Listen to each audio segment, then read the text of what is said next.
Hello, my name is Amy Sturkey. I am a pediatric physical therapist. I am so excited today. I get to speak to Joshua Broughton. Josh, how long did we work together? 15 years. We worked together for 15 years, and he still likes me. And I have to say that some of my favorite moments ever are with this young man. You've just got this amazing sense of humor that you were just so fun to work with. Thank you. So, Josh, tell us what's your diagnosis? Cerebral Palsy, CP. Okay. Since I was born.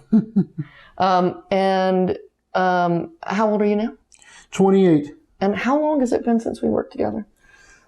Since 2013, so 9 years now. 9 years. Wow. It feels like yesterday that I saw you, I have to tell you. Yeah, we drive by our old office building every day.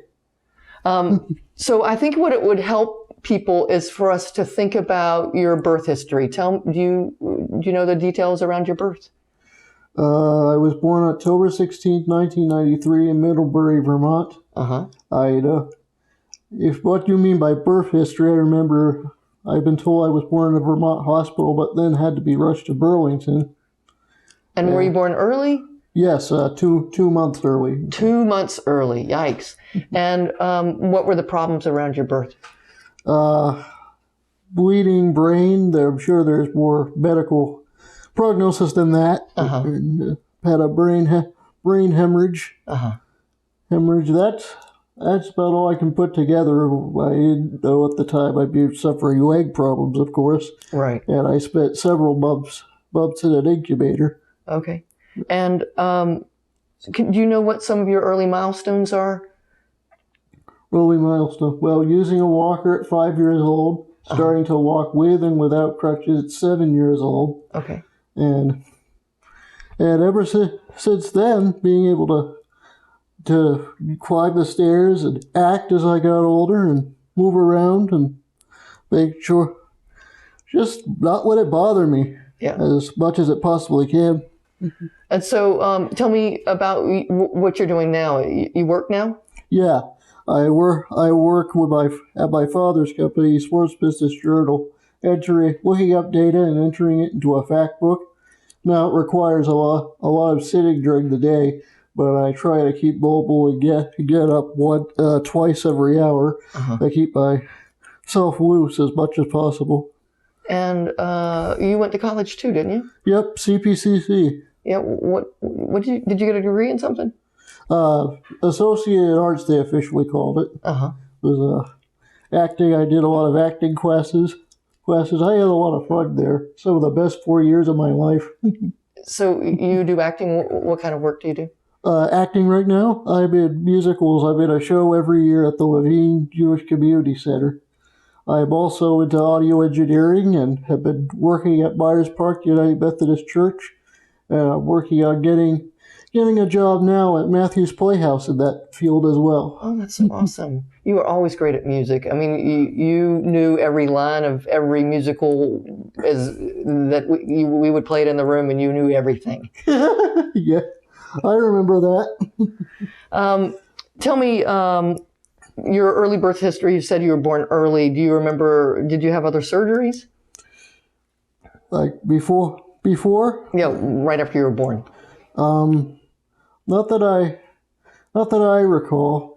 I recall the tibia surgeries and the back surgeries, but not ones as a baby, if that's what you mean. Yeah, I think when you were a baby you didn't, but I think you started off with Botox injections and casting, right? Yep, and I remember the bar they had to use to put my feet apart. So they must have done your adductors, and so they had a bar that separated your legs. Yep. And oh my goodness, I remember that you're not a fan of casting. Was that the beginning of the I don't like casting?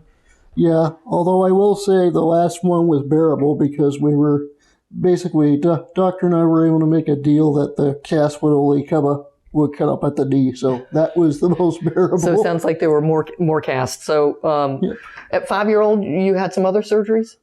5-year-old, I believe, was when I had the tibial, the big one, before coming down here.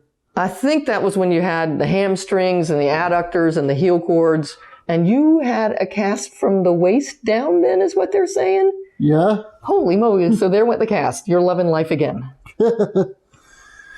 And then when you were 14, you had another set of surgeries?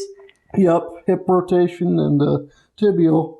Oh, wow. And more muscle releases. You had muscle releases each of these times. Yeah.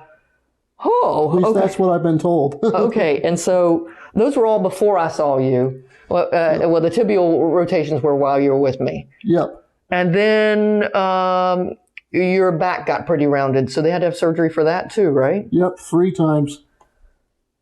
3 times for the surgery. Yep. Okay. Josh, those are a lot of surgeries. And then after that, you had another surgery? Yep. That was the latest one, 2017 to do. Hopefully, just one more rotation of my left foot and on my big toe. Okay. So that's a lot of, and that's where you agreed to only cast up to your knee? Yeah, they only had to, thankfully. Wow, that's a lot of surgeries in your lifetime, Josh. Yep. I'm trying to think about, what I'm trying to do is interview people with different levels of cerebral palsy. So a level 1 person is someone who walks independently and can go up and downstairs without holding onto the rails. They can run and they can jump. So I don't think that one's you, because the next person is someone who has to hold onto the rail to go up and downstairs. Now your bedroom's upstairs, isn't it? Yep. So you go up and downstairs every day. Yep. And do you hold on to 1 or 2 rails? How do you do that? I hold on to the rails. Do you have rails on both sides? Yep. Yep. So you're not able to carry something up the stairs, or you can carry something in one hand? How does this work? If it's light enough, I can carry something in one hand. And then hold on to the rail with the other and go up and down the Yep. And in daily life, tell me how you get around. Do you walk independently? Do you use a walker? Do you use forearm crutches? How do you get around now? Whenever I'm out of the house, I use the forearm crutches. But when I'm in the house, it's wide enough space, and I know where everything is, where I'm able to walk without them. Okay.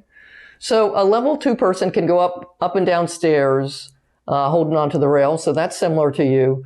But they don't use an assistive device. So I'm thinking, since most of the time inside the house, you don't use an assistive device. Outside of the house, you do use an assistive device. Now, do you ever use a wheelchair or any kind of powered mobility? Only if we're going someplace where it's going to be a really, really long walk.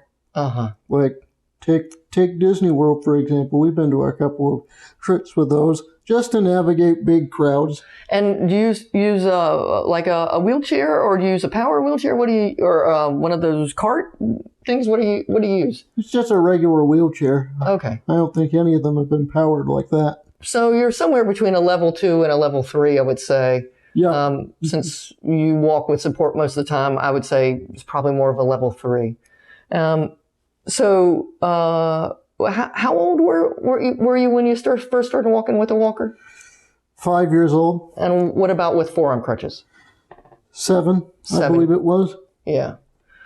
And I think that I remember some of my really exciting memories is remembering you first taking steps with, we used to, from 1 week to the next, we'd count how many steps you got. 1 steps independently, 2 steps. This week he got 3. Oh my gosh, this week 4, 5, 6, 17. I mean, I just remember, to me, that was so much fun. I know, and you started messaging my house for those who couldn't be there that day. Well, it was exciting. I was excited. I wanted you to be excited. I wanted your whole family to be excited, because it was just...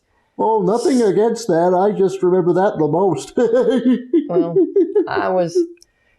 I think one of the things I like the most is helping someone is helping them learn to walk. That is like a gift to me. I'm having so much fun talking to you, but I can't believe our 10 minutes is already up. Can I talk to you again in the future? Absolutely. All right. Well, look forward to talking to you next time. Thanks a lot. Bye-bye. Bye. If you liked this video and would like to be notified by email when the next video comes out, click the subscribe button here and click the golden bell icon and ensure notifications are enabled on your account.